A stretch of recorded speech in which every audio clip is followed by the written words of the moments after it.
राहुल एक शांत और अपने आप में ही रहने वाला इंसान है। राहुल किसी से ज्यादा बात नहीं करता।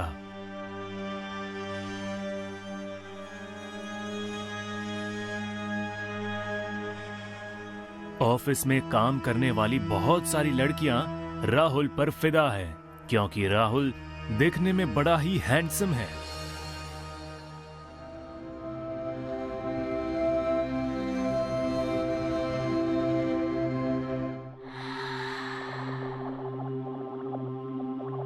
यार कितनी नसीब वाली होगी वह लड़की जिसके साथ राहुल की शादी होगी।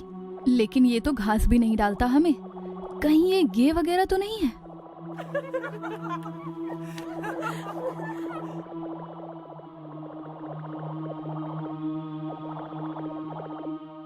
सिया इसी ऑफिस में काम करती है। सिया बस अपने काम से ही बात करती है। काश मैं राहुल को अपने दिल की बात कह पाती कि मुझे उससे कितना प्यार है।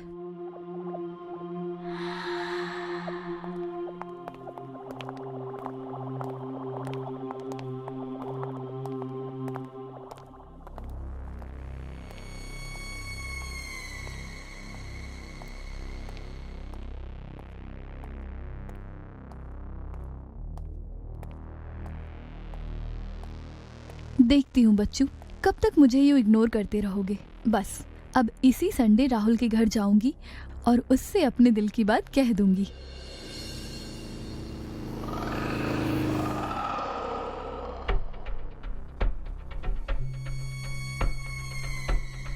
ओह, यहाँ रहता है राहुल। यहाँ कितना सन्नाटा है और आसपास कोई घर भी नहीं है।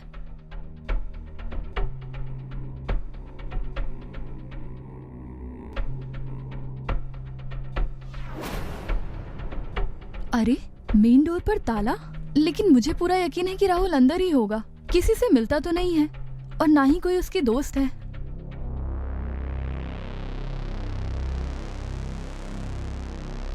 अंदर जाने का कोई रास्ता तो जरूर होगा।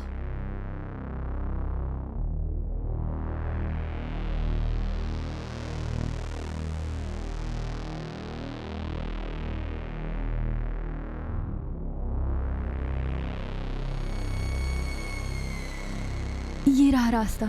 शायद ये गैराज है और ताला भी नहीं है यहाँ।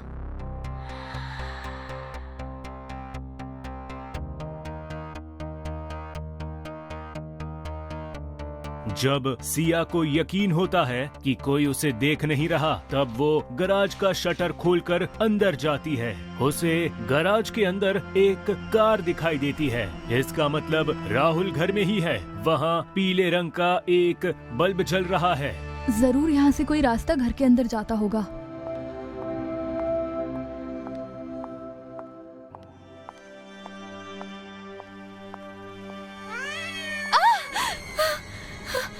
अरे बाप रे, कितनी डरावनी बिल्ली थी।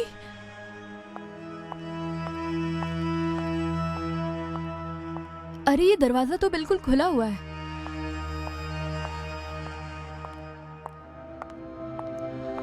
सिया को बेसमेंट में जा रही कुछ सीढ़ियां नजर आ जाती हैं।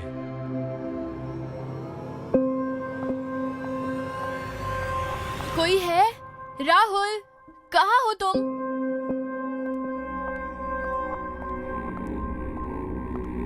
यहाँ इतनी खामोशी क्यों है?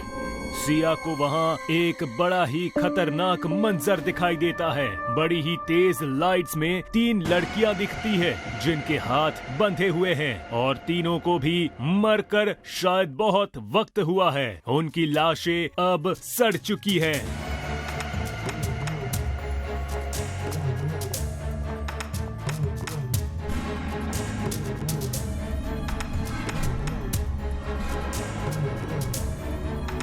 हे भगवान, ये तो वही 3 लड़कियां हैं जो पिछले कई दिनों से ऑफिस नहीं आ रही हैं। लेकिन ये यहाँ क्या कर रही हैं? मुझे तो यहाँ कुछ गड़बड़ लगती है। मैं यहाँ से जल्द निकलना चाहती हूँ बस।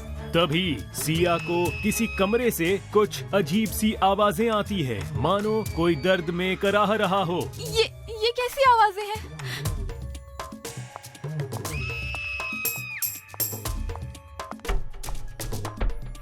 तो ये आवाजें इस कमरे से आ रही हैं। सिया बड़ी सावधानी से उस कमरे की तरफ बढ़ती है। वो काफी डरी तो है, लेकिन उसे अंदर क्या शुरू है वो भी जानना है। वो कमरे के दरवाजे तक आकर पहुंच जाती है। अंदर का दृश्य देखकर उसे अपनी आंखों पर यकीन नहीं होता। नहीं, अंदर भी एक लड़की है जिसके हाथ और पैर मजबूती के साथ बगल वाले पिलर पर बांधे जा चुके हैं। लड़की का बदन खून से लथपथ है और एक आदमी उसके गले से उसका खून चूस रहा है।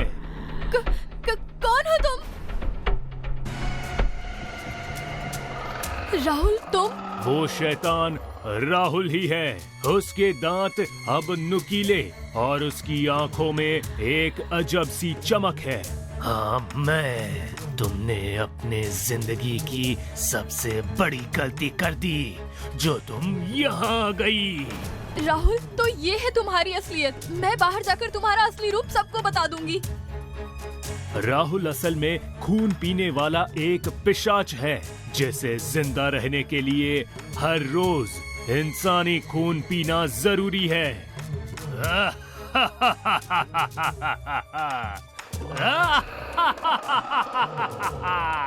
बेवकूफ लड़की, यहाँ से जिंदा जाओगी तब किसी को कुछ बता पाओगी ना।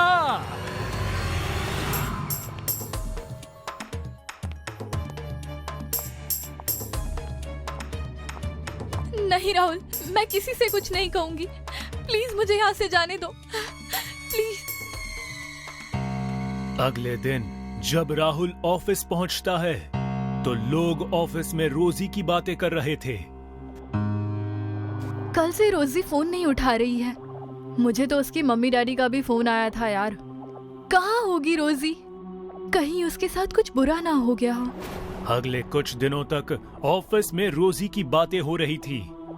उसकी मिसिंग कंप्लेन भी लिखवा दी गई, पर पुलिस को रोजी का कोई पता नहीं चला। रोजी का एक फ्रेंड था समीर। समीर मन ही मन रोजी से बहुत प्यार करता था। रोजी के यूं लापता होने से वो बेचैन हो गया। समझ नहीं आ रहा आखिर रोजी के साथ क्या हुआ। कैसी होगी रोजी, किस हाल में होगी? पुलिस से तो कुछ नहीं होगा। लगता है अब मुझे ही रोजी को ढूंढना होगा। समीर ने अपने एक हैकर फ्रेंड से रोजी की लास्ट लोकेशन पता की और वो निकल पड़ा रोजी को ढूंढने के लिए। समीर राहुल के घर के बाहर पहुंचा। इलाका सुनसान था, पर फिर समीर ने राहुल को अपनी कार से घर के अंदर जाते देखा। ये तो राहुल है। ये रोजी के ऑफिस में काम करता है। कहीं इसी ने तो रोजी के साथ कुछ नहीं किया। समीर को राहुल पर शक हो गया। उसे घर के भीतर जाकर देखना था, पर वो इंतजार करने लगा अंधेरा होने का। रात के लगभग 12 बजे थे। राहुल के घर की सारी लाइट्स ऑफ थी। शायद सो गया है, यही सही मौका है। समीर गेट फांद कर घर के अंदर घुस गया। ये कैसी गंदी बदबू है। घर दिखने में तो साधारण था, पर फिर उसे कुछ आवाजें सुनाई दी। लगता है ये आवाज बेसमेंट से आ रही है।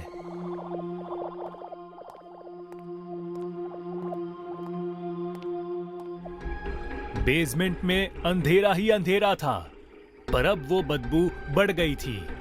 समीर अंधेरे में लाइट का बटन ढूंढ रहा था, तभी उसके हाथ में किसी लड़की के बाल आए। समीर डर गया। ये तो लड़की के बाल हैं। कमरे में लड़कियों के बाल, हैंडबैग्स और कपड़े भी थे। इस खंबे पे रस्सियां क्यों बंधी है? ये राहुल यहां करता क्या है? राहुल, बोलिए रोजी कहाँ है? मुझे पता है वो यहीं आई थी। बोल, मेरी रोजी कहाँ है?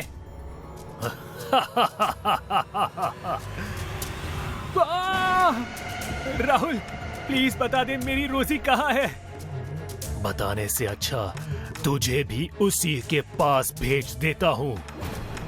क्या मतलब?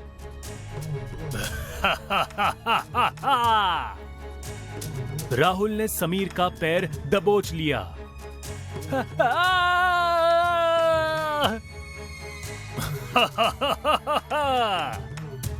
राहुल ने समीर की गर्दन में अपना दांत गाड़ दिया और उसका खून पीने लगा।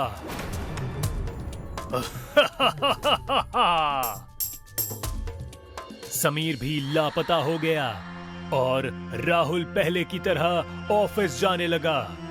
ना जाने राहुल और कितनों की जान लेगा।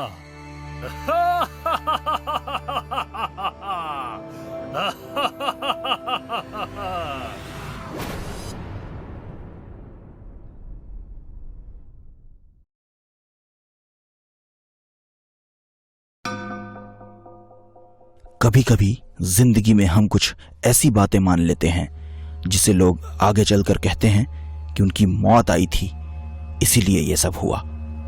ऐसा ही कुछ घटा मुंबई शहर के बांद्रा कुर्ला कॉम्प्लेक्स में बनी एवरेस्ट बिल्डिंग के 13वें फ्लोर पर। ये बकवास तू अपने तक ही रख। भूत ने तेरे पड़ोसी को मार दिया। अबे भूत कुछ नहीं होते। अरे नहीं यार, मैं सच कह रहा हूँ, गांव में भी तो भूत होते हैं। अरे यार, यादव अंकल को भूत ने ही तो मारा था। वही तो ब्रो, जहां अनपढ़ गवार लोग होते हैं ना, वहीं ऐसी दकियानूसी बातें होती हैं। अरे मगर अच्छा एक बात बता, तेरा ये भूत शहर में भी ट्रेवल करता है क्या? उसको यहाँ बुला सकता है क्या अपने ऑफिस में? क्या तुम दोनों भी ऑफिस खत्म होते ही तुम दोनों का ना जाने क्या शुरू हो जाता है।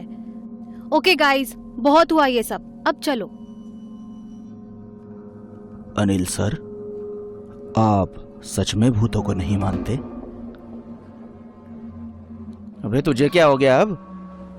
नहीं सर, बताइए ना, क्या आप सच में भूतों को नहीं मानते? हाँ, नहीं मानता तो रुक के देखिए एक रात इसी ऑफिस में। यकीन मानिए, आप भूत प्रेतों में यकीन करने लगेंगे। मतलब यहाँ हमारे ऑफिस में भूत है? आप रुकेंगे तो सब पता चल जाएगा। क्या देख रहा है? मैं तो भूतों में यकीन करता हूँ। तेरी जगह मैं होता तो भूल करके भी ये चैलेंज एक्सेप्ट नहीं करता।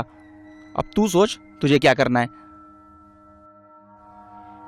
ठीक है, मैं रुकता हूँ, देखता हूँ तेरे भूत को। अरे यार, ओके ब्रो, योर विश। पूरा ऑफिस तेरा है, कहीं भी पसर जा। अगर डर से फटने लगे तो प्लीज कॉल मत। अच्छा चल, सॉरी, बाय बाय। अनिल ने एक ऐसी चुनौती स्वीकार की थी जिसका अंजाम क्या होने वाला है उसे खबर तक नहीं थी। वो 13वें फ्लोर के उस ऑफिस में अपना बचा कुचा समय काट रहा था, कभी इस कुर्सी पर बैठकर तो कभी उस कुर्सी पर बैठकर। कुछ ही देर में 12 बजने वाले थे।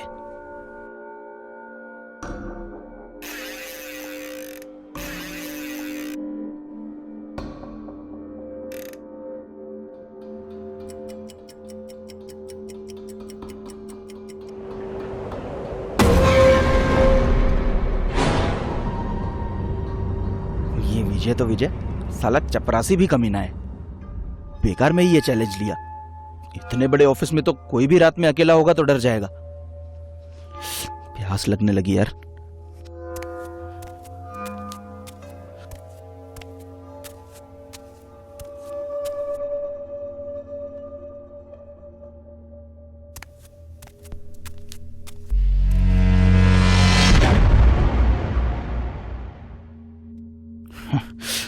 दो पैग लूंगा ना, सारा डर निकल जाएगा।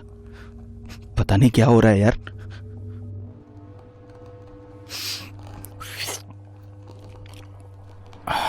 अब मजा आएगा।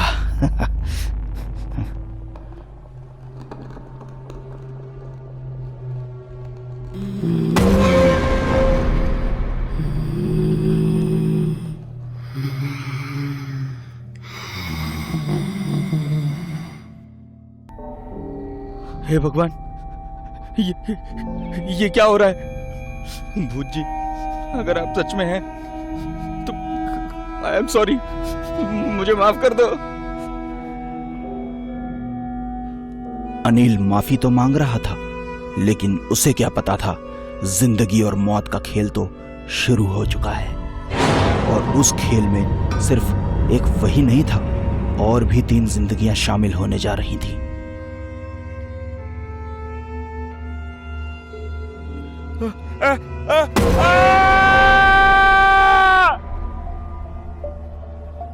अनिल, अनिल उठो, इट्स मी यार, उठो अनिल। मैं प्रीति, देख विजय और बाबू भी है, संभालो अपने आप को। सॉरी यार, हमें नहीं पता था कि तू शेर की खाल में खरगोश है, इतनी सी नौटंकी से डर गया। एनीवेज, हम तेरा अप्रैल फूल बना रहे थे। अरे अरे सॉरी बोला ना यार, माफ कर दे भाई। अरे इट्स ओके वगैरह कुछ तो बोल। और ये तू पीछे क्या देख रहा है?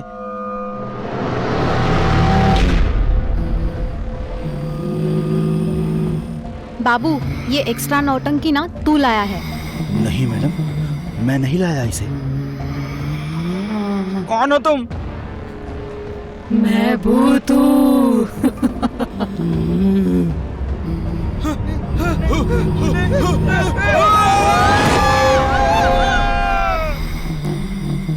ये कहानी सीख है उन लोगों के लिए जो भूत प्रेत को नहीं मानते, और ये कहानी सीख है उन लोगों के लिए भी जो अपने मजाक के लिए किसी के साथ भी कुछ भी कर जाते हैं। इसलिए हर मजाक सोच समझ कर करना चाहिए, और खासकर अप्रैल फूल वाला मजाक, क्योंकि भूत होते हैं।